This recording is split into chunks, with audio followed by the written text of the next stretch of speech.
ঈদ মোবারক। ঈদুল আজহার সবাইকে অসংখ্য অসংখ্য শুভেচ্ছা। আশা করি তোমরা খুব খুব ভালো আছো, আর আজকের দিনটি তোমাদের সবার খুব ভালো যাক।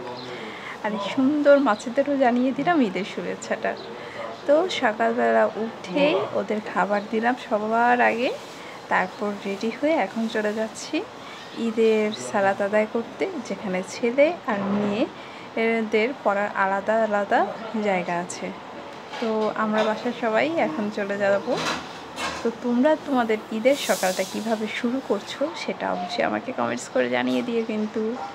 আর দেখো, ঈদ এসেছে বলে ওরাও মনে হয় ঈদের আনন্দটা বেশ ভালোভাবে উপভোগ করছে।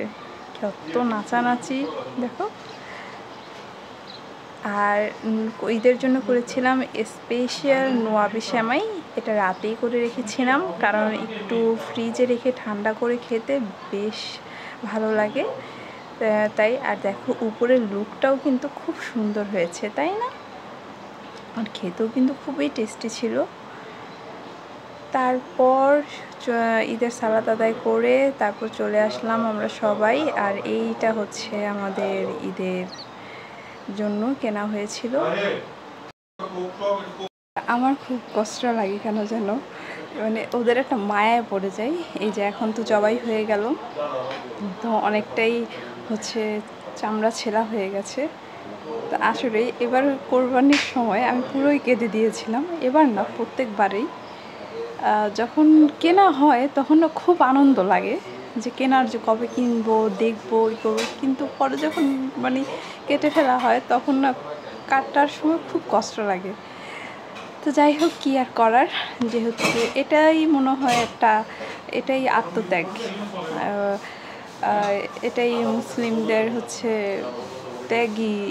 ত্যাগের একটা ঈদ। ভালোবাসা, মায়া, এই যে ত্যাগ করে একটা পশুকে এভাবে করে কোরবানি দেওয়া, এটা আসলেই অন্যরকম। তো সব কাজগুলো শেষ করে আমরা বিকেলে চলে আসলাম আমার এই ছোট্ট ছাদে আসার পরে আর উঠতে পারিনি, কারণ হচ্ছে ঈদের আগের একটা প্রস্তুতি থাকে, সেটা আম্মুকে হেল্প করতে হয়। ঈদের দিন একটা প্রস্তুতি থাকে, তো সেটা তো আম্মুকে হেল্প করতে হয়। তো সব ব্যস্ততা কাটিয়ে, আর এবার আলহামদুলিল্লাহ অনেক আগেই হচ্ছে আমাদের গরুটা বানানো হয়ে গিয়েছিল, তার কারণে যে গরু সব কাজগুলো শেষ হয়ে গেছে। তো ঈদে আমার মানে বিকেলে ছাদে আমি আর আমার হাজব্যান্ডও চলে আসলাম। আর এখন কিন্তু অনেক সাউন্ড পলিউশন হচ্ছে, কারণ আশেপাশে আমার বাসায় গেস্টের কারণে অনেক কথাবার্তা হচ্ছে, তো তোমরা কিছু মনে করো না। আবারও তোমাদের জানাচ্ছি ঈদ মোবারক, ঈদ মোবারক। আর আল্লাহ তাআলা যাতে সকল মুসলিমের কোরবানিটা আল্লাহ তাআলা কবুল করে নেন। তো তোমরা সবাই ভালো থাকো, সুস্থ থাকো, সুন্দর থাকো। আর সকালবার ঈদটা কীভাবে আজকে কাটিয়েছো আমাকে অবশ্যই কমেন্টসে জানিয়ে দিও। আর এটার ভয়েস দিচ্ছি ঠিক ঈদের পর দিন।